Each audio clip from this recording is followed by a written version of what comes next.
Hello friends, क्या हाल है दोस्तों। आज मैं एक बहुत इंटरेस्टिंग पॉडकास्ट लेके आया हूँ आपके लिए। और इंटरेस्टिंग भी है और मामला बहुत सीरियस भी है, बहुत संगीन मामला है। ये मामला है जो भारत की नौसेना के 7 अधिकारी और एक सेलर, जी हाँ 8 नेवल पर्सनल वो are in prison in Qatar, और जिनको कुछ दिन पहले ही कतर की एक अदालत ने उनको जो है सजाए मौत दी है, उस मामले के बारे में। हमारी एमईए का भी स्टेटमेंट यही रहा है कि वी आर डीपली शॉक्ड। मामला बहुत सेंसिटिव है और इस पूरे मुद्दे पे मैंने बात की है। बहुत ही वेटरन जर्नलिस्ट हैं, डिफेंस कॉरेस्पॉन्डेंट हैं। इससे पहले मैंने कारगिल पे उनके साथ बात की थी। आपने ये वाला पॉडकास्ट देखा होगा, बहुत पसंद किया आपने। तो मैंने इनकी ट्वीट की जो ट्रेल देखी, मुझे लगा कि इनको इस पूरे मामले के बारे में काफ़ी आइडिया है। तो मैंने उनसे बात की आज और कई चीज़ें उसमें उभर के आई हैं कि ये मैटर जो है ये सिर्फ कतर और इंडिया के बीच में नहीं है, इसमें जियो पॉलिटिक्स इन्वॉल्व है। इसमें इजराइल, इसमें पाकिस्तान, इसमें ओमान, इसमें बाकी कंट्रीज इस रीजन के, वो भी कहीं ना कहीं वो एंगल भी है। और ये ऐसे वक्त पे आया है ये उनके कोर्ट की सज़ा, जबकि इजराइल हमास के बीच में एक बहुत ही घमासान युद्ध आप देख ही रहे हो। हज़ारों लोग मारे गए हैं और गाज़ा की जो पिक्चरें आती हैं तो दिल दहलाने वाली होती हैं। इस पूरे केस को हमने एक रूपरेखा में देखा है कि ये कैसे स्टार्ट हुआ। अगस्त 2022 में इनको पहली बार अरेस्ट किया गया। कंपनी जो थी अल दहारा ग्लोबल टेक्नोलॉजीज, एक फ्रंट कंपनी थी जिसने कि कॉन्ट्रैक्ट लिया कतर में उनकी नेवी के साथ काम करने के लिए। उनकी नेवी तब इटली के साथ बात कर रही थी मिजेट छोटी सबमरीन खरीदने के लिए, जो कि स्टेल्थ सबमरीन है, जिनको कि रडार पकड़ नहीं सकते हैं। और ये सबमरीन वो है जो कि अंडरग्राउंड ड्रोन्स को भी कंट्रोल कर सकते हैं। और ये सबमरीन खास तौर पे स्पेशल फोर्सेस के लोग, जो मार्कोस टाइप के लोग हैं, वो इसको यूज करते हैं। तो नेचुरली इजराइल को अरब वर्ल्ड में कोई भी नई टेक्नोलॉजी आती है, इजराइल जानना चाहता है क्या हो रहा है। तो ये कहीं ना कहीं इजराइल का तो इसमें हाथ है ही है इस पूरे केस में। लेकिन हमारे जो रिटायर्ड ऑफिसर्स हैं, ये एम्प्लॉय किए इस कंपनी ने वहाँ पे। उसके बाद 8 महीने काम करने के बाद पता चला कि ये कंपनी कहीं कुछ ना कुछ इनकी बातचीत ठीक नहीं है, तो कतर ने इस कंपनी के ऊपर बैन लगाया। कंपनी गायब होगी, इसकी वेबसाइट भी गायब होगी। जो उसके कंपनी के जो चेयरमैन थे वो ओमानी एयरफोर्स के थे, उनको भी जेल में रखा, बाद में छोड़ दिया गया। लेकिन जो 8 भारतीय नौसेना के अधिकारी हैं, ये तब से जेल में है।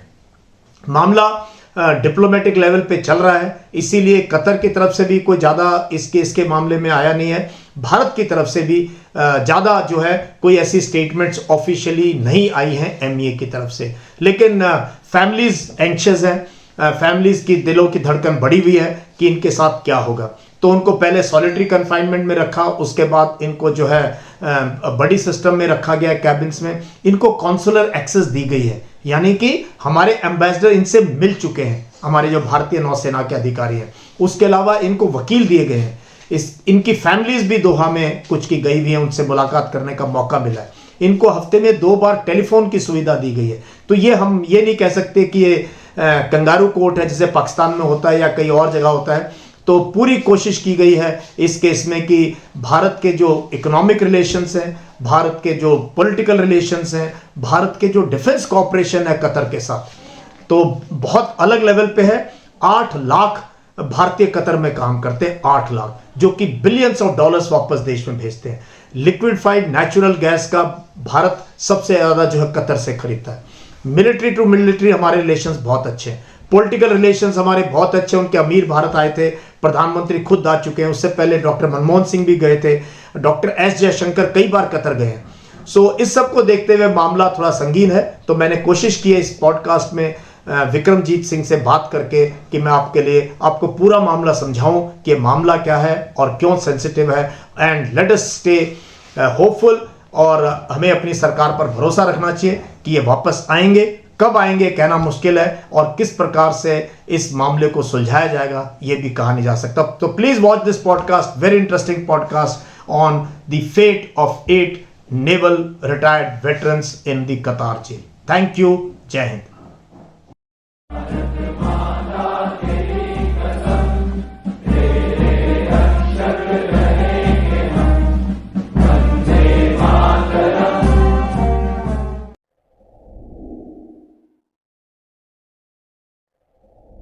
At the outset, Vikramjit, what a pleasure to have you back on my YouTube channel.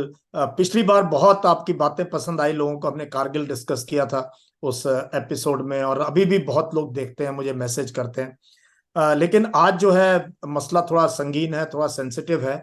मैं आपसे जानना चाहूंगा, based on your tweets, what is your initial impression of this Qatar issue, जहां पर कि 8 भारतीय नौसैनिक, 7 ऑफिसर हैं, एक सेलर है, उनको सजाए मौत दी गई है। तो what is your initial impression of this entire case?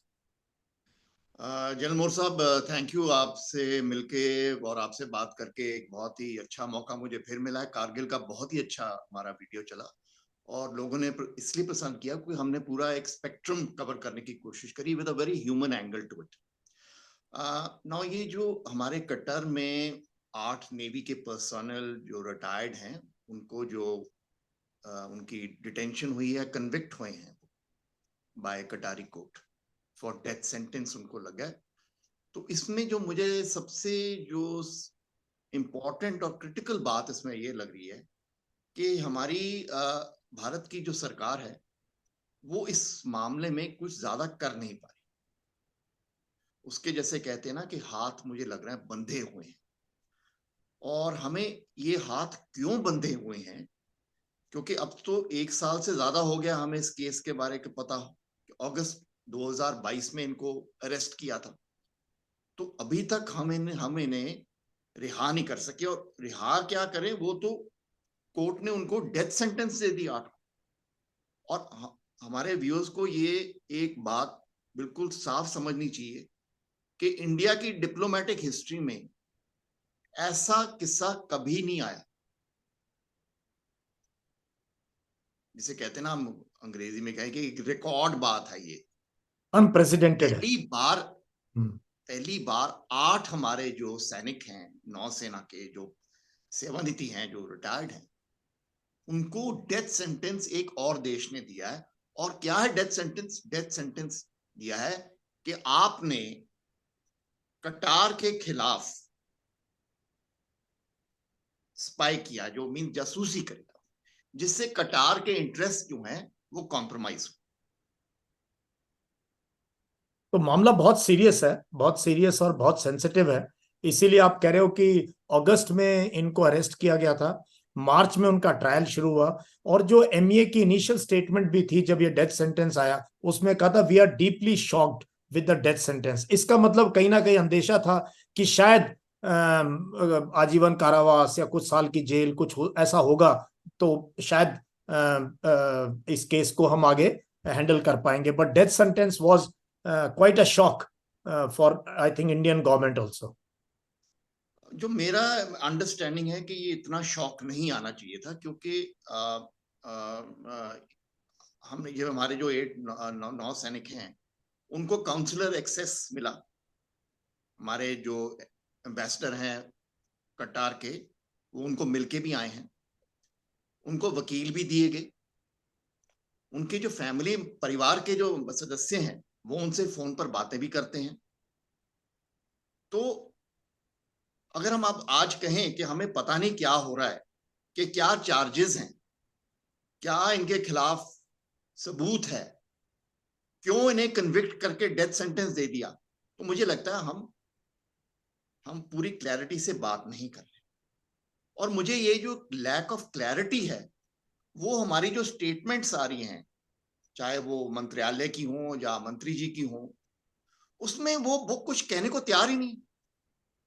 अब जलमोर साहब, आप इस एक छोटी सी बात से अंदाजा लगा लें कि जो हमारी ऑफिशियल स्टेटमेंट है, जो भी मंत्री डाब कहते हैं, उसमें अभी तक उन्होंने ये नहीं बताया कि ये केस जो कटार में चल रहा है, ये किस मामले में केस है। एग्जैक्टली, फैमिलीज भी ये कह रही हैं हमें ट्रम्प डब चार्जेस हैं, हमें यही नहीं पता, ट्रांसपेरेंसी, ये बिल्कुल ट्रांसपेरेंट नहीं है केस, कोई चार्जेस ही नहीं पता है, ऑफिशियली तो कुछ भी नहीं पता। ये तो अभी मीडिया ने एस्पियोनाज का एंगल, स्पाई का एंगल अब आना शुरू हुआ है डेथ सेंटेंस के बाद। बट मैं इसको पूरी तरह एक्सेप्ट नहीं करता, क्योंकि अगर आपको काउंसलर एक्सेस मिला है, अगर आपको वकील मिले हैं, वो भी इंडियन एम्बेसी इन दोहा ने उनको प्रोवाइड किए हैं, अगर आपकी फैमिली आपसे बात करी है फोन पर, आप जेल में बंद हैं, तो आपको डेफिनेटली क्लियरली पता होगा कि चार्जेस क्या हैं। चार्जेस क्या हैं, ये एक बहुत ही अहम मामला है, क्योंकि हमारे में अंडरस्टैंडिंग हमारे लोगों में घटा कि चार्जेस क्या हैं। चार्जेस ये हैं, जो सबसे बड़ी बात ये आती है इसमें कि जो कटार की जो स्टेट सिक्योरिटी है, उन्होंने ये आरोप लगाया है कि जो हमारे 8-9 सैनिक थे, वो एक इटली की कंपनी, जो कटार और इटली की एक सबमरीन बनाने वाली कंपनी के साथ जो डील उन्होंने करी और कैसी उन्होंने एक खास किस्म की सबमरीन कटार की नेवी में इंट्रोड्यूस करनी थी, तो ये हमारे 8-9 सेना जो आदमी थे, ये उस डील में शामिल थे, क्योंकि ये एक अल दहारा, एक प्राइवेट कंपनी के लिए काम कर रहे थे, उनसे वो सैलरी लेते थे, और ये अल दहारा कंपनी जो है वो कटार की नेवी के साथ उनकी कॉन्ट्रैक्ट था। हाँ, जो धारा ग्लोबल धारा टेक्नोलॉजीज ऐसे करके, जिसका जो कि अब पहले थी, अब वो डिसॉल्व हो गई है, अब डिसॉल्व होगी, वो खत्म कर 8 दिया महीने में उन्होंने, डिसॉल्व हो गई थी, 8 महीने में। खत्म कर दिया, और जो भी उनके एम्प्लॉइज थे उनको हम्म। सबको उन्होंने रिमूव कर दिया, हम्म। और 8 जो एम्प्लॉइज थे उनको अरेस्ट करा। जो अलधारा के जो टॉप 2 बंदे थे उनको भी अरेस्ट किया, बाद में उनको छोड़ दिया, राइट। तो अब बात आती है कि लिंक्स क्या बनते हैं। अब जो कटार अथॉरिटीज के पास जो सबूत, वो जो कह रहे हैं हमारे पास सबूत है, वो सबूत ये है कि जो हमारे 8-9 सेना के जो बंदे थे, जो रिटायर्ड थे, वो संपर्क करते थे हमारी एम्बेसी जो दोहा में है, उनमें जो डिफेंस अटैची थे। तो वो जो बात उनकी चलती थी, वो इन्होंने रिकॉर्ड कर ली। ओके। अब मामला और भी गंभीर होता है कि जो हमारे डिफेंस अटैची थे, उनको जनवरी इस साल में 2023 में एम्बेसी छोड़ दी उन्होंने।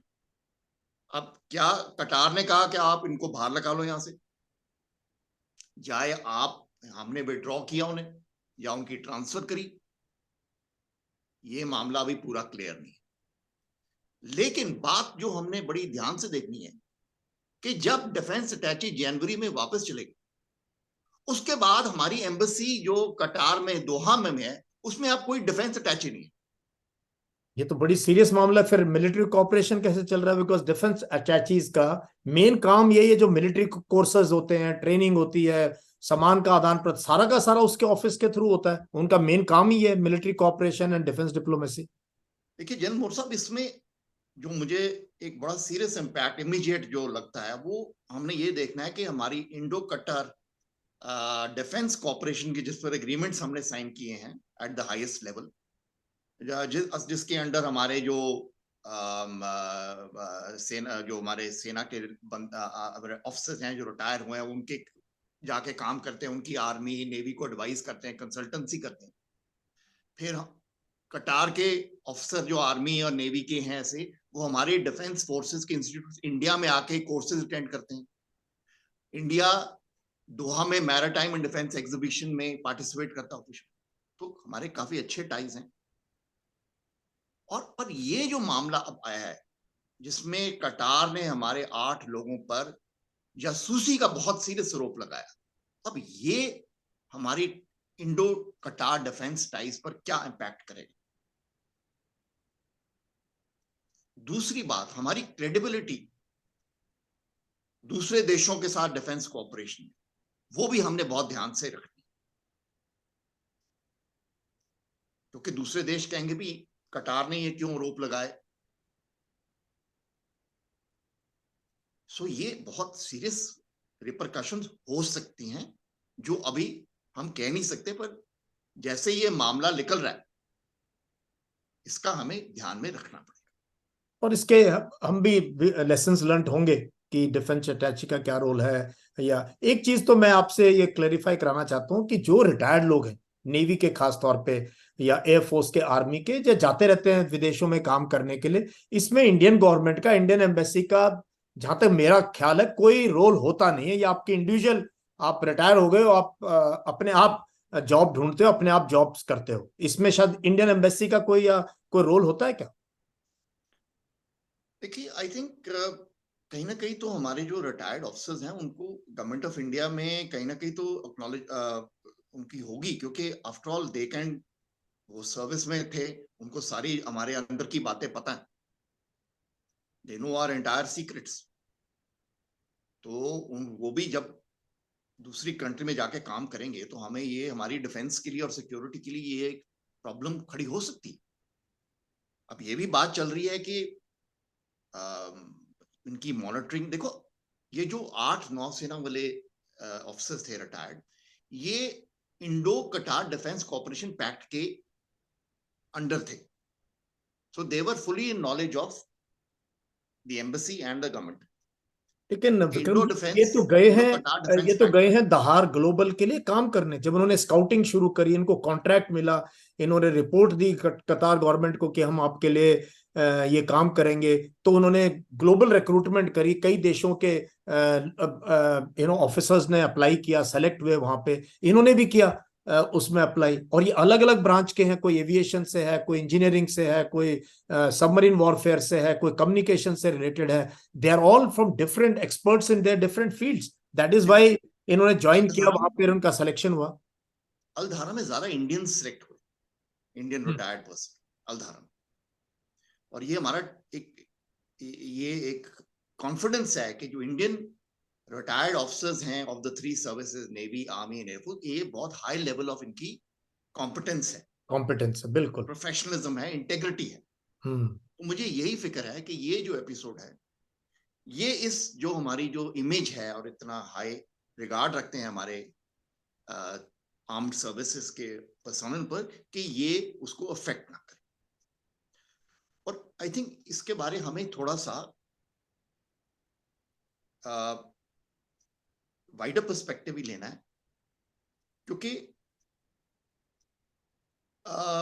ये जो आरोप लगाया कटार ने कि इंडिया के नेवी के रिटायर्ड ऑफिसर्स ने हमारी सबमरीन की सीक्रेट्स इजराइल को लीक करी हैं, तो इससे हमारे जो इमेज है भारत की कि ये ज्यादा ही प्रो इजराइल है, हाँ।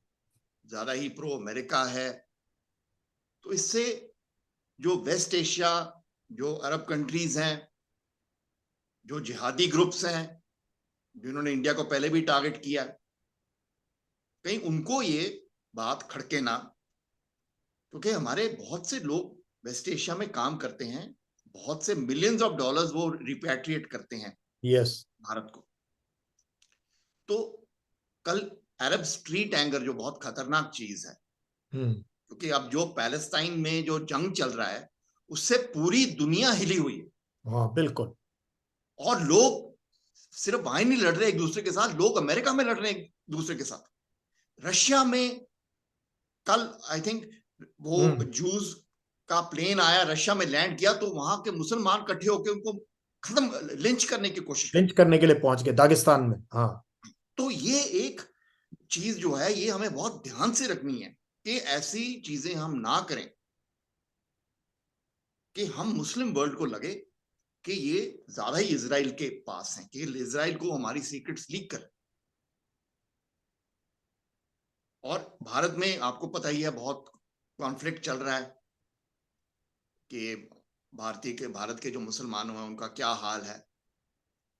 तो ये चीजें हमें बहुत ध्यान से रखनी है कि हमने अपनी जो स्ट्रैटेजिक रीच है, कितनी हद तक हमने इजराइल के साथ खड़ा होना है, कितनी हद तक हमने उनको क्रिटिसाइज करना है, हमने पैलेस्टीनियंस के साथ खड़ा होना है कि वो उनको भी हम कोई उनके साथ भी कोई गलत बात ना हो, उनको भी हम कोलैटरल डैमेज से बचाएं।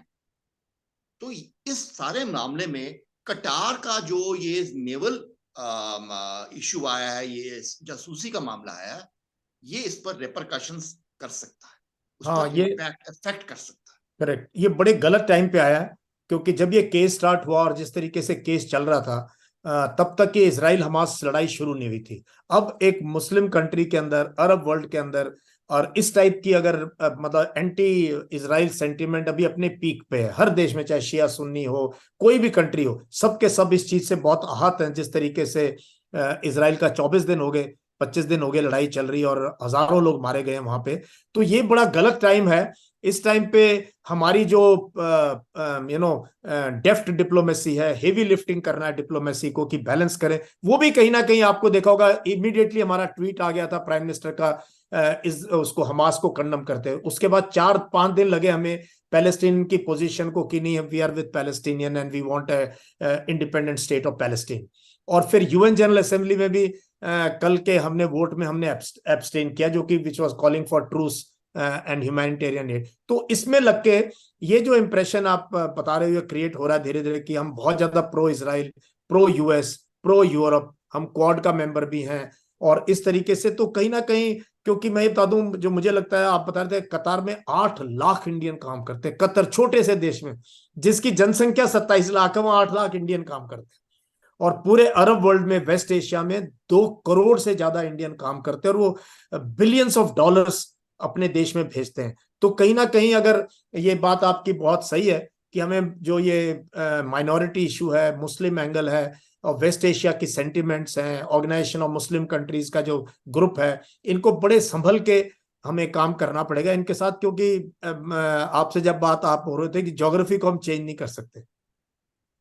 देखिए, आई थिंक हमें व्यूअर्स को थोड़ा ये भी हम इन्फॉर्म करें कि कटार जो है उसकी इंपॉर्टेंस इंडिया के लिए क्या है और वर्ल्ड में क्या इंपॉर्टेंस है।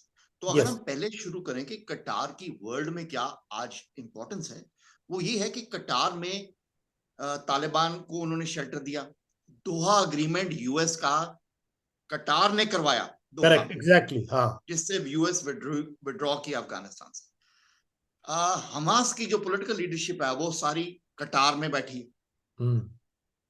मुस्लिम ब्रदरहुड जो एक और कहते हैं रेडिकल ऑर्गेनाइजेशन है, कोई कहते हैं एक्सट्रीमिस्ट हैं, टेररिस्ट हैं, व्हाटएवर लेबल्स बहुत लगते हैं, तो वो भी कटार में उनको शेल्टर अजाइलम दिया हुआ है या शेल्टर दिया हुआ है। अभी इजराइल की जो लड़ाई हो रही है तो 2 अमेरिकन हॉस्टेजेस कटार ने हमास से रिलीज करवाए, राइट। अमेरिका की एयर बेस है कतर में, एयरफोर्स की कटार में, टर्की की भी है। तो कटार एक छोटा मोटा देश नहीं है, उसकी जियोपॉलिटिकल क्लाउड आज काफी है और पर कैपिटा इनकम बहुत हाई है उनकी, one of the rich countries of the world है। इन्होंने 2007 और 2008 में यमन और लेबनान में भी डील्स करवाई थी, ठीक है। इनका ईरान के साथ भी अच्छा रिलेशंस है। पर कटार की सऊदी अरेबिया और यूएई के साथ रिलेशंस अच्छे नहीं, ओके। क्योंकि आपको याद होगा 2017 में Saudi Arabia, UAE, I think Egypt और एक और देश ने कटार को एम्बार्गो डाल दिया था, ब्लॉकेड कर दिया था कटार को। प्रॉब्लम अब ये आती है कि अब हमारे जो इंडिया के रिलेशंस हैं वो सऊदी अरेबिया और यूएई के साथ बहुत स्ट्रांग है, यस। तो ये भी एक डायमेंशन आ जाता है डिप्लोमेसी और जियोपॉलिटिक्स में कि कटार को ये भी लगता है कि इंडिया बहुत क्लोज है सऊदी अरेबिया जो इनके साथ भिड़े हुए हैं। सो ये तो हो गया वर्ल्ड लेवल में, हमने थोड़ा सा इल्यूमिनेट किया। अब इंडिया और कटार की भी बड़े अच्छे रिश्ते बन रहे हैं। अब देखिए, हमारी 40 to 50% हमारी जो लिक्विफाइड नेचुरल गैस है वो कटार से आती है, क्योंकि इंडिया दुनिया में 4th largest importer of liquefied natural gas, LNG. कटार और इंडिया, कटार के लिए India 2nd largest trading partner है। तो ये अच्छा, डिफेंस टाइज के बारे तो मैंने आपको बताया, या फिर हमारे 8 लाख जैसे आपने बताया कि डायस्पोरा है कटार में जो काम कर रहा है, सैलरीज ले रहा है, अच्छी लाइफ लीड कर रहा है, भारत को वापस पैसे भेजते हैं, जो हमारी इकोनॉमी में इतना इंपॉर्टेंस है, जो गल्फ कंट्री से जो पैसा वापस आता है। तो ये ये सारा मामला अगर आप ध्यान से इसको देखें तो आप बैक टू वही क्वेश्चन आ जाते हैं जो हमने शुरू किया कि हमारी सरकार इतनी बेबस क्यों लग रही है। ये पाकिस्तान नहीं है, ये कटर कि हम इनको गालियां देके और बुली कर लें कि तुम तो कुछ है नहीं। ठीक है, पाकिस्तान के साथ हम ये कर सकते हैं कुछ हद तक। आप कनाडा के साथ भी देखिए कितना शोर मचाया हमने। वो जो कनाडा की जो चार्ज था कि हमने जाके उनका वहां एक खालिस्तानी टेररिस्ट को मरवा दिया, निज्जर को। हाँ। ठीक है, पर यहां बिल्कुल ऑपोजिट। कुलभूषण यादव का केस ले लें, कितना शोर मचाया था हमने, इंटरनेशनल कोर्ट ऑफ जस्टिस में लेके गए थे। लेकिन यहां दो बातें बहुत इंपॉर्टेंट है। एक, कटार ने कोई वियना कन्वेंशन जो होता है on consular access and all that, जो किसी और देश के जो नेशनल्स हैं उनके खिलाफ एक देश क्रिमिनल एक्शन लेता है, तो उसमें एक कन्वेंशन होता है कि आपने इनको काउंसुलर एक्सेस देना है, वकील देना है, फैमिली से बात करने देनी है। तो वो कटार ने कोई चीज में उन्होंने हाँ, रोकनी नहीं। ये बड़ी अच्छी बात है कि पहले सॉलिटरी कंफाइनमेंट में थे, इनको फिर वापस डॉर्मेट्री में ले आए, बड़ी सिस्टम में रह रहे हैं ये लोग। और हमारे एम्बेसडर कई बार मिले, लेटेस्ट तो आई थिंक 1 अक्टूबर को भी हमारे एम्बेसडर को मिलने का मौका मिला है। मोर साहब, मुझे एक बात बताइए, अगर काउंसलर एक्सेस एम्बेसडर साहब मिल रहे हैं, वकील उनके पास हैं, उनकी फैमिली उनसे फोन से बात कर रही हैं, उनको एक सेल में रखा गया है जहां दो दो बंदे हैं, सॉलिटरी कंफाइनमेंट से भी निकाल दिया है, हाँ, तो क्या मामला है? बिल्कुल ही कुछ मामले में कुछ होगा ही नहीं, वो बिल्कुल जिसे कहते हैं निर्दोषों को पकड़ा हुआ है। मामला बहुत गहरा है, बहुत सीरियस मामला है, और हर जो इस देश है, जो सॉवरेन नेशन है, उसको हक है कि हम अपनी डिफेंस की सीक्रेट्स, जो हमारे राज हैं, हम किसी और देश को ना लीक होने पता करने दें। अगर आज भारत में 8 जो सूसों जो किसी और देश के थे उन पर ये इल्जाम लगते, तो किसी ने नहीं कुछ कहना था, क्योंकि हमारा हक है। अगर हमें शक है कि ये हमारी जो सीक्रेट्स हैं पाकिस्तान को दे रहे हैं, चाइना को दे रहे हैं, आज देखा, हम एकदम रेड कर देते हैं। ये इस कंपनी ने चाइना से फंडिंग ली, ये चाइना को हेल्प कर रहे हैं, जैसे न्यूज क्लिक पर, news minute, news news click, click हाँ हाँ। पर रेड्स पड़ी। तो हर देश को, और कटार की सेंसिटिविटी ये हमने, और ये हमारी आई थिंक भारत की जो मंत्रालय हैं, फॉरेन जो विदेश मंत्री हैं, वो जानते हैं कि कटार की सेंसिटिविटीज क्या है।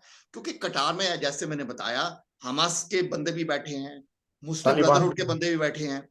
तो कल अगर इजराइल इनकी डिफेंस इंडस्ट्री और डिफेंस फोर्सेस में पेनिट्रेट कर जाता है, तो कल इजराइल को, तो आपको पता है कि उन्होंने ईरान में भी जाके उनके जनरल मार दिया।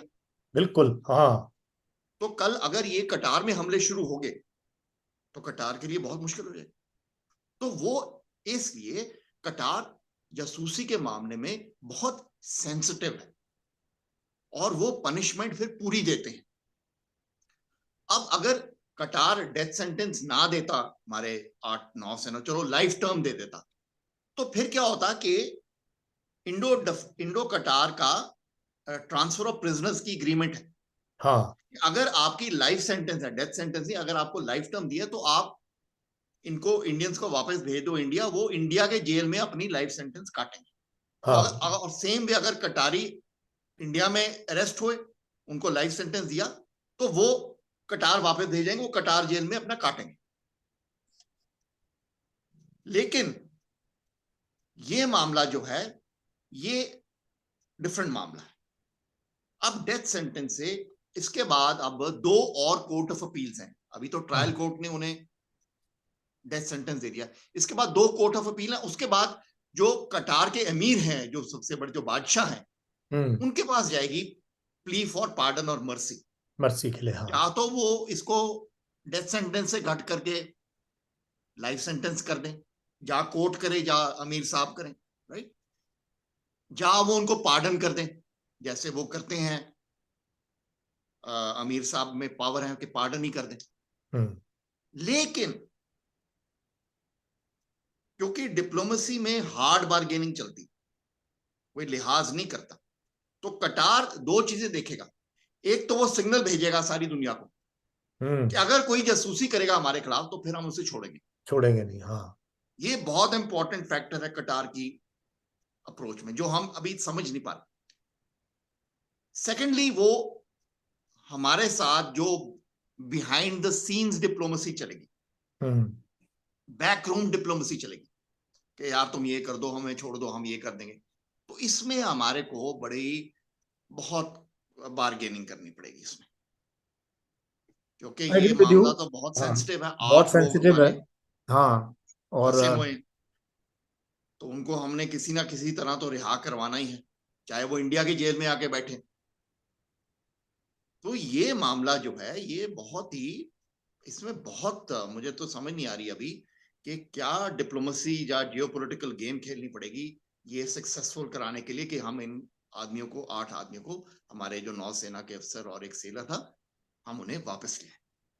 ये कब कब तक ये बात चलेगी, ये कब रिजॉल्व होगी, इसके बारे अभी हम कुछ नहीं कह नहीं सकते, क्योंकि इसमें सारी जो कॉम्प्लिकेशन आ रही है वो हम्म, ओवरऑल ग्लोबल जियोपॉलिटिकल डेवलपमेंट्स जो हो रही है, ये जो जंग चल रहा है। हाँ, उसने ये बहुत गलत टाइम आया ये सेंटेंस इन इन इन लोगों के लिए। It Russia could. यूक्रेन का जंग चल रहा है, हम्म यूएस ईरान को थ्रेटन कर रहा है स्ट्रेट, ईरान यूएस को थ्रेटन कर रहा है। तो कल अगर गल्फ वॉर एक शुरू हो जाती है तो उसमें फिर कटार की क्या अप्रोच रहेगी, क्योंकि वहां तो फिर क्लियर साइड्स हो जाएंगी, हम्म यूएस इजराइल वर्सेस ईरान। उसमें फिर अरब वर्ल्ड क्या साइड लेता है, वहां पैलेस्टाइन में, गाजा में जंग चल रहा है, वहां हिजबोला लेबनान से अटैक कर रहा है इसराइल को। हम्म तो मैं इसमें काफी इस मामले में सोचता हूं कि ये बहुत गंभीर मामला है और इसकी इम्प्लीकेशंस बहुत गहरी हैं, जैसे मैंने व्यूअर्स को आउटलाइन करने की कोशिश करी है। तो बट जो बैक टू दिस, जो हम पहली शुरू की थी बात, कि अगर हम अपनी अप्रोच देखें टू कटार में, जो हमारे डेथ सेंटेंस मिला है 8 नेवी के ऑफिसर्स और एक सेलर को, उसको वो एक बात बार बार आ रही है कि हमारे हाथ इसमें बंधे हुए हैं, क्योंकि कटार के पास सबूत है और ये सबूत हमें भी पता है पूरा, हमें पूरा पता क्या सबूत। विक्रमजीत, मैं बहुत बढ़िया तरीके से आपने एक्सप्लेन किया।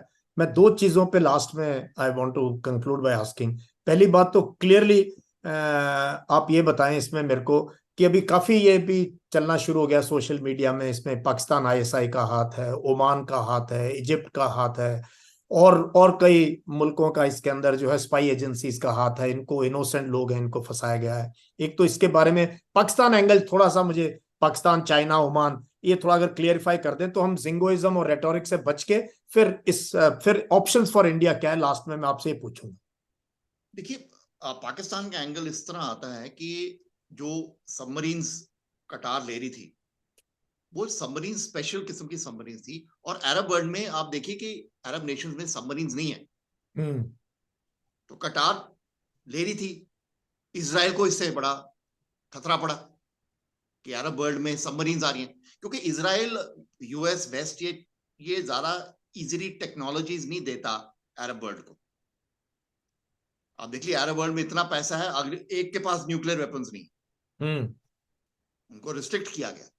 तो ये जो सबमरीन कटार ले रहा था, ये एक स्पेशल काइंड ऑफ सबमरीन थी, जो छोटी सबमरीन थी हाँ, और रेडार से बच सकती थी। इसको कहते स्टेल्थ हैं stealth stealth submarine, stealth and मिजेट, stealth मिजेट। Submarine and मिजेट submarines, yes. तो ये स्पेशल फोर्सेस की ऑपरेशंस में इस्तेमाल होती है, जैसे आपने कोई नेवी के, दुश्मन के नेवी के डॉकयार्ड में अटैक करना हम्म जा, और सबसे आज जो डेवलपमेंट आ रही है वॉरफेयर में, ये सबमरीन्स अंडर सी ड्रोन्स को कंट्रोल कर सकती है। अब खतरा ये आ रहा था कि एक तो इसराइल को, दूसरा पाकिस्तान के पास भी ऐसी मिजेट सबमरीन्स हैं, एक और इटालियन कंपनी से ली उन्होंने। तो हमें लगा, भारत को भी ये लग सकता है कि पाकिस्तान और कटार सेम सबमरीन्स आ गई इनके भाई, ये कॉपरेशन करके एक दूसरे को, पाकिस्तान को स्ट्रांग कर देंगे। फिर जो दूसरी बात ये आ रही है कि एक जो थिंकिंग चल रही है हम भारत में कि ये सारा आईएसआई ने करवाया, ये सारा आईएसआई की गेम है इंडिया को फंसाने के लिए। मेरा सिर्फ ये कहने का है कि देखो, एक स्पाई एजेंसी आईएसआई हमारी रॉ है, सीआईए है, मॉसैड है, ये एक दूसरे को काटती रहती है। वो एक दूसरे को इन्फ्लुएंस के लिए दूसरे कतार में या अमेरिका में या इजराइल में या पेरिस में एक दूसरे को काटेंगे। वो बोलेंगे जाके जी आपके खिलाफ ये काम कर रही है आईएसआई, आईएसआई वाले बोलेंगे ये आपके खिलाफ मॉसैड काम कर रही है। सो पॉइंट ये आता है कि क्या जो सबूत कतार के पास आया है हमारे 8-9 सेना के सेवा मुक्त ऑफिसर्स और एक सेलक है, क्या ये सबूत पक्का है, उसमें सच्चाई है? चाहे वो कहीं से भी आया हो, चाहे वो आईएसआई ने दिया हो, चाहे सीआईए ने दिया हो, लेकिन वो सच है कि नहीं? अगर वो सबूत सच है तो फिर प्रॉब्लम हमारी, चाहे वो किसी ने भी दिया हो, किसी ने भी इसको अरेंज किया हो, किसी ने भी कतार के जाके कान भरे हमारे खिलाफ, और किसी ने मॉनिटर किया, क्योंकि आज के जमाने में इन चीजों में सबूत इज इलेक्ट्रॉनिक। कॉल रिकॉर्ड्स हैं, ईमेल्स हैं, कन्वर्जेशंस है, आपकी लोकेशंस हैं। और जब एक कंपनी बंद हो गई थी विक्रमजीत, 8-9 महीने में जब पता लग गया कि इजराइल फ्रंट की कंपनी है ये दहार ग्लोबल टेक्नोलॉजी, जो एक कॉन्ट्रैक्ट ले रही थी, कॉन्ट्रैक्ट कैंसिल हुआ, तब ये वापस भी आ सकते थे। ये हमारे इंडिया के ऑफिसर्स ये वहां रुके रहे, और कहीं ना कहीं क्या ये मतलब किसी ने इनको फंसाया या ये इनोसेंटली फंस गए इस चीज जाल के अंदर, ये इंट एजेंसीज का, इसके बारे में कुछ है आइडिया आपको? देखो, ये जो हमारे जो डिफेंस अटैची के साथ जो संपर्क किया उन्होंने, और जो उनकी कन्वर्सेशन रिकॉर्ड हुई है, जो कतार ने सबूत पेश किया है कोर्ट में, वो एंगल हमें बड़े ध्यान से देखना पड़ेगा।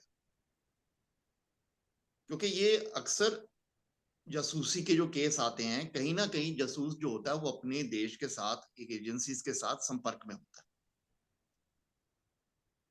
देखो, इनमें कोई इंटेलिजेंस का ऑफिसर है नहीं, they are professional naval officers जिन्होंने बड़ी अच्छी नेवी में नौकरी करी है, छोड़ दी नेवी अपनी चॉइस से, इसमें कैप्टन रैंक तक पहुंचे, विच इज कर्नल के बराबर है, बाकी लेफ्टिनेंट कर्नल के बराबर हैं, स्पेशलिस्ट है अपनी अपनी देखो, फील्ड के। हम ये तो हम अपनी अंदाजे लगा रहे हैं, सच्चाई तो स्पेसिफिक होती है। सच्चाई चलेगी कि क्या कोर्ट में क्या सबूत पेश हुआ जिसके बेसिस पर वो कन्विक्ट हुए हैं और डेथ सेंटेंस उनको दिया गया।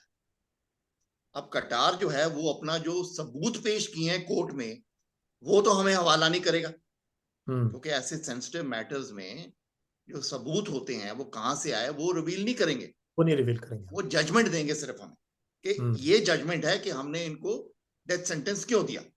बट उस ट्रायल कोर्ट में जो सबूत होते हैं एस्पियोनाज केसेस में, वो कतार हमें देने को तैयार, आई डोंट थिंक देगा।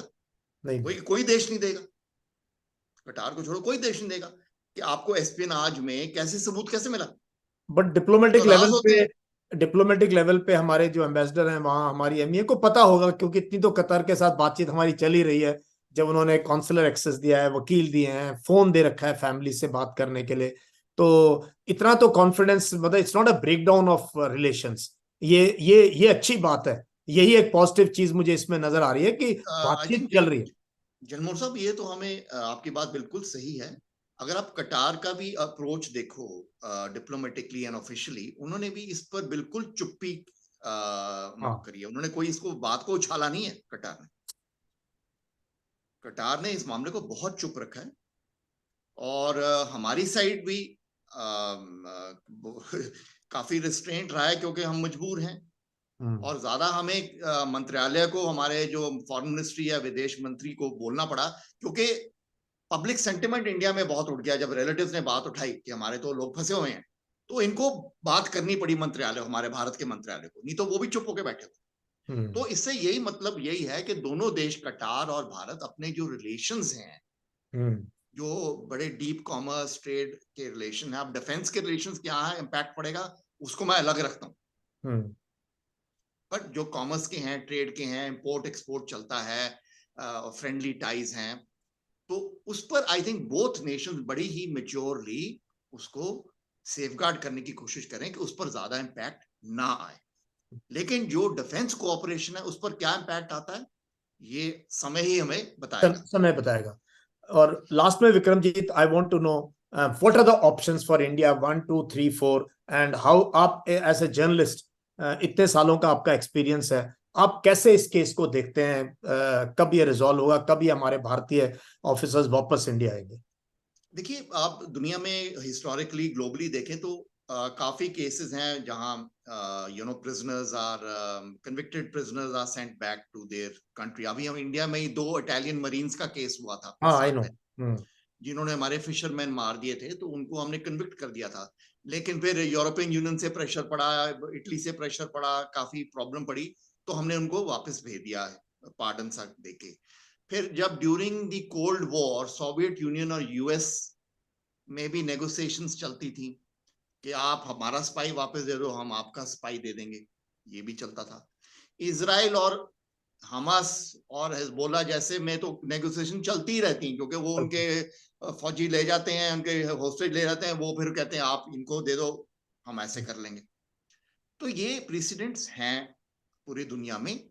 Although we don't fully know कि एक्सचेंज तो हमने वापस दे दी उन्हें, लेकिन क्या फैक्टर्स बिहाइंड द सीन, क्या प्रेशर आए जिसके कारण हमने उनको वापस दे दी। क्योंकि ये हर सरकार जो है, हर नेशन उसको थोड़ा ढकने की कोशिश करता है, क्योंकि नेशनल इंटरेस्ट आर इन्वॉल्व, और कुछ हद तक नेशनल इंटरेस्ट को कॉम्प्रोमाइज भी करना पड़ता है ऐसे मामलों में, क्योंकि जब वो दूसरे देश के लॉज हैं उसमें वो कन्विक्ट हैं, तो आपको उसको रिस्पेक्ट करनी पड़ेगी। पाकिस्तान के साथ तो हमने कह दिया कुलभूषण यादव केस में कि ये तो कैंगरू कोर्ट है, इसमें ना काउंसिलर एक्सेस दिया, ना वकील, ना कुछ, ऐसी एक मिलिट्री कोर्ट ने उसको कन्विक्ट करके कर दिया।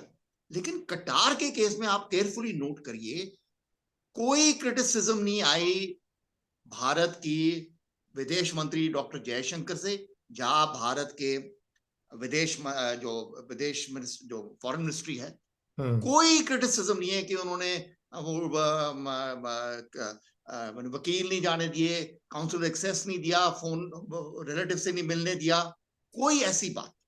इनफैक्ट कुछ रिलेटिव जो हैं हमारे, जो नौसेना के 8 लोग हैं, कुछ रिलेटिव तो दोहा में बैठे हुए हैं। हाँ, यस यस, एग्जैक्टली। तो अगर आप ये सारी चीजों को एड अप करके एक बड़ी पिक्चर बनाइए, तो आप जरूर कहेंगे कि इन्होंने हर चीज तो इन्होंने ठीक करी। तो मामला फिर वही आ जाता है कि क्या जो सबूत इनके खिलाफ है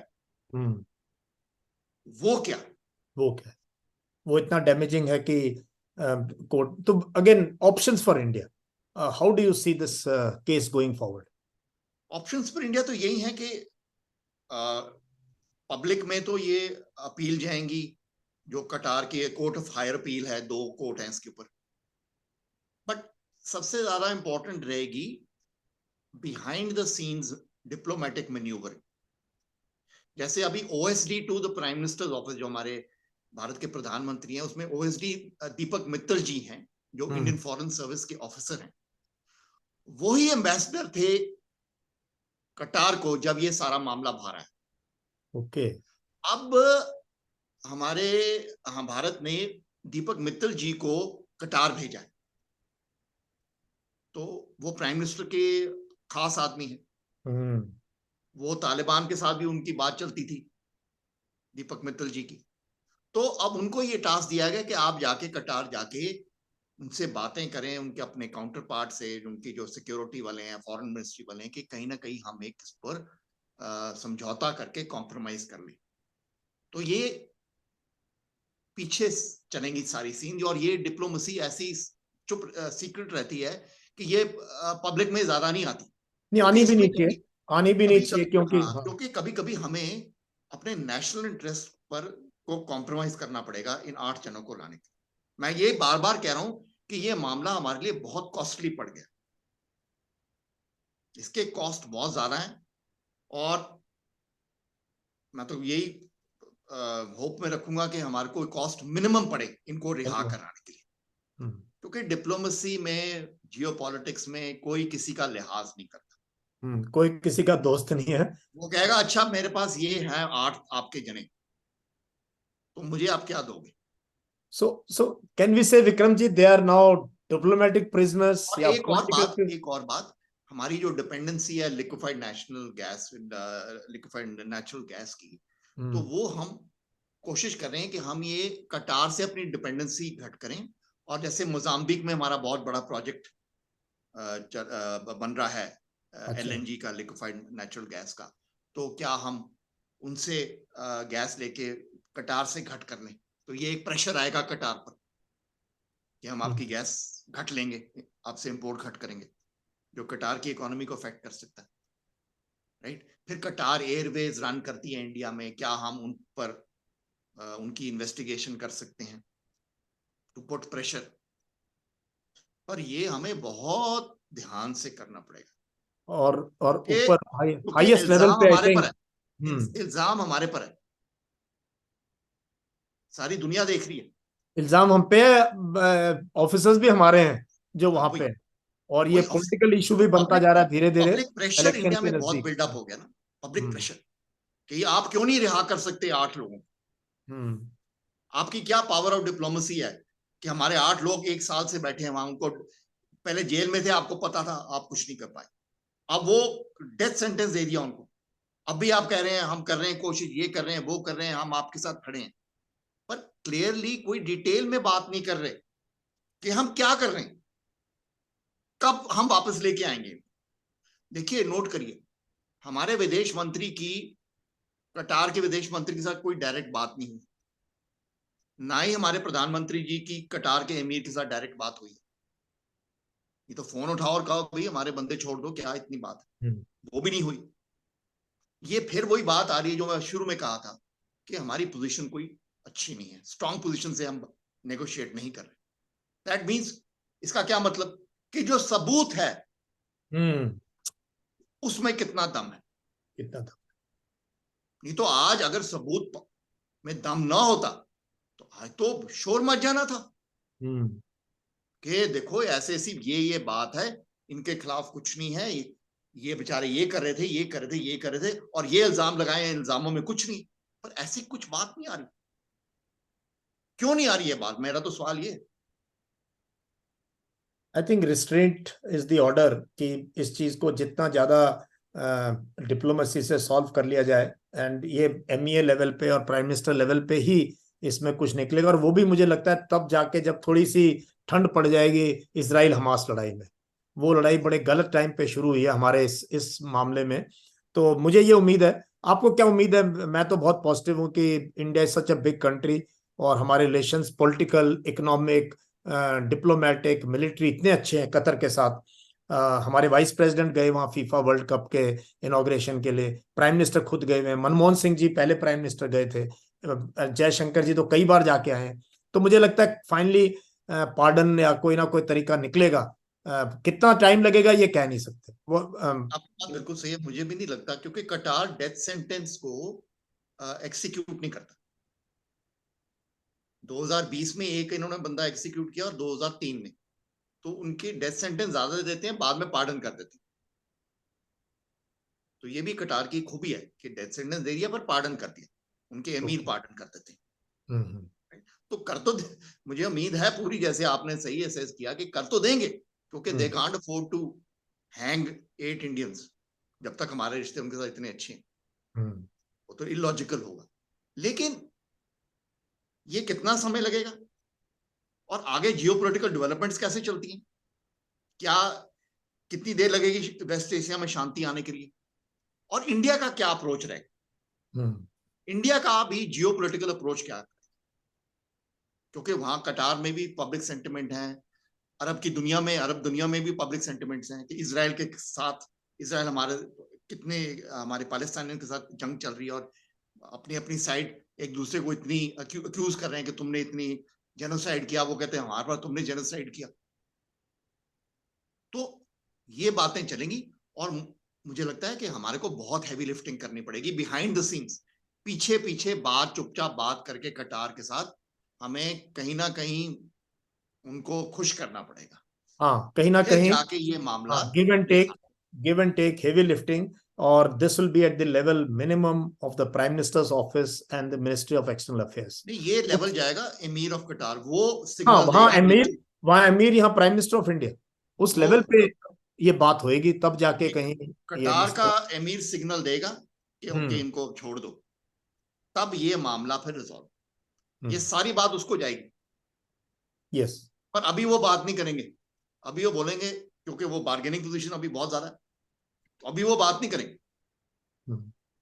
ये बात कर भी नहीं सकते, क्योंकि इसमें इजराइल का जो केस आ गया, अगर इसमें इजराइल का ये मुद्दा नहीं होता, ये कंपनी का मुद्दा नहीं होता, और इन पे ये जो इल्जाम है बहुत संगीन है, क्योंकि कोई एक्सेप्ट नहीं करेगा। और जो वहां पे क्या है, बहुत से केसेस में सजाए मौत है कतर में, बट उसमें एस्पियोनाज और स्पाइंग भी एक केस है जिसमें कि they are very clear, it is death sentence. अगर आप वेरी सेंसिटिव, अरब स्टेट्स हाँ, बहुत सेंसिटिव हो गई, क्योंकि आप देखिए ना, ईरान में जो इन्होंने इजराइल ने स्ट्राइक्स करी, उनका जनरल मार दिया था। हाँ, सो उनके आई थिंक न्यूक्लियर फैसिलिटी, उनकी फैसिलिटीज पर भी इन्होंने अटैक किए, तो उनको अब लगता है कि कहीं इजराइल हमारे में भी शुरू कर दिया, क्योंकि इजराइल को तो इजराइल एग्रेसिव रहता है कि पहले ही हम प्रीएम्प्ट कर दें। यस, उनकी एक्सपर्टीज है, दूसरे एक्सपर्टीज देशों में जाके हम प्रीएम्प्टिव एक्शन ले। तो ये अरब नेशंस अब सेंसिटिव है इस मामले के, तो जैसे इजराइल का नाम होता है इनके कान खड़े रहते, कान खड़े रहते हैं। और हम प्रॉब्लम ये है कि अब हम इंडिया की जो स्ट्रेटेजिक पॉलिसी है वो इजराइल के बहुत पास क्लोज है, हम उनके साथ बहुत शेयर करते हैं। आपको याद होगा इजराइल ने हमें वो पेगासस सॉफ्टवेयर दिया जर्नलिस्ट को टैप करने के लिए। ये तो चैंपियन है स्पाइंग और सर्विलेंस इक्विपमेंट में दुनिया में। तो हम भी उनको फिर रेसिप्रोकेट करते होंगे ना, हम भी उनको कुछ देते होंगे उनके फायदे के लिए। नहीं, हम तो पैसे देते हैं, इजराइल तो बिना पैसे के कोई, there is no free lunch in the world. अगर 99 में, बहुत से लोग कहते हैं 99 में हमारी मदद की कारगिल में, भी पैसे लिए तब करी, कोई बिना पैसे के कोई नहीं मदद करी। आपकी स्ट्रेटेजिक रिलेशनशिप में जब इतनी डीप स्ट्रेटेजिक रिलेशनशिप होती है तो उसमें सिर्फ पैसे नहीं चलते, उसमें क्विड प्रो क्यो ऑन द इंटेलिजेंस लेवल भी चलता है। एग्जैक्टली, क्यूपीक्यू तो चाहिए, कुछ ना कुछ गिव एंड टेक तो है ही है, other than normal trade off. तो विक्रमजीत, वंस अगेन बड़ा अच्छे से आपने क्लेरिफाई किया इस इशू को, बहुत संजीदा ढंग से आपने इस इशू को क्लेरिफाई किया। हमें इसमें अभी रेटोरिक नहीं करना है, जिंगोइज्म नहीं करना है, we have to wait and watch and trust your government. I think we must trust our government, and no government worth is salt in India will allow 8 of our service personnel to be sentenced to death in a foreign country and to be able to carry. General मोर्सा, एक छोटी सी मैं comment डालूंगा कि आप भी एक retired respected officer हो who knows how veterans must conduct themselves, तो मुझे लगता है ये जो कटार में जो हुआ हमारे रिटायर्ड ऑफिसर्स के साथ, ये हम इसको हमें बड़े ध्यान से ठीक से समझना चाहिए कि क्या हुआ, सो दैट हमारा जो कॉन्डक्ट है जो रिटायर्ड ऑफिसर्स का, जब ये बाहर कंसल्टेंसी करते हैं या इंगेज करते हैं, तो हमें बहुत अपनी इंटेग्रिटी और प्रोफेशनलिज्म बहुत ही हाई रखनी, क्योंकि शक अल्टीमेटली हमारे देश पर आता है अगर कोई चीज ऐसी। और एक और चीज है जो मैं बोलना नहीं चाहता था, बट आपने ये कंडक्ट पे बात की, दिस लेयर ऑफ मनी, इससे हमें बचना है, क्योंकि मैं जानता हूं बहुत से लोगों को ये फॉरेन की कंपनीज अच्छे टैलेंट के लिए इतना ज्यादा पैसा देने को तैयार हैं, जो कि हमने शायद यहाँ नहीं देखा है। या तो ये भी इस टाइप की जब भी कोई ऐसी ऑफर आती है कहीं से, तो बहुत सोच समझ के और कोशिश करें कि अपने सर्विस हेडक्वार्टर से या किसी से बातचीत करें पहले कि ये करना चाहिए या नहीं करना चाहिए। बिकॉज जहां कोई आपको बहुत कई गुना ज्यादा आपको देने के लिए तैयार है, वहां पर जो है खतरा भी हो सकता है फ्यूचर में। सो थैंक यू विक्रमजीत, बहुत अच्छा लगा आपसे बात करके, थैंक यू वेरी मच।